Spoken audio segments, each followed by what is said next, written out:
Paracetamol एक common pain killer और fever reducing medicine है। जैसे ही हम पैरासीटामोल लेते हैं, ये स्टमक और इंटेस्टाइन से एब्जॉर्ब होकर ब्लड स्ट्रीम में चला जाता है।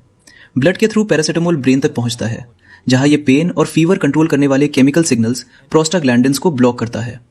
इसी वजह से दर्द कम होता है और बॉडी टेम्परेचर नॉर्मल होने लगता है। पैरासीटामोल इन्फ्लेमेशन को डायरेक्टली कम नहीं करता, बल्कि ब्रेन के टेम्परेचर कंट्रोल सेंटर पर काम करता है। इसलिए ये हेडेक, बॉडी पेन और फीवर में इफेक्टिव होता है। लिवर पैरासीटामोल को मेटाबोलाइज करता है। प्रॉपर डोज में ये प्रोसेस सेफ होता है, लेकिन ओवरडोज या फ्रीक्वेंट मिसयूज लिवर पर प्रेशर डाल सकता है और डैमेज का रिस्क बढ़ सकता है। इसलिए पैरासीटामोल हमेशा रिकमेंडेड डोज और टाइम गैप के साथ लेना चाहिए, स्पेशली अल्कोहल के साथ अवॉइड करना चाहिए। पैरासीटामोल सिर्फ टैबलेट नहीं होती, लेकिन अंदर पेन सिग्नल्स ब्लॉक करना, फीवर कंट्रोल और लिवर मेटाबॉलिज्म एक साथ चल रहा होता है। ऐसी और रियल हेल्थ साइंस वीडियोस के लिए हमें फॉलो जरूर करें।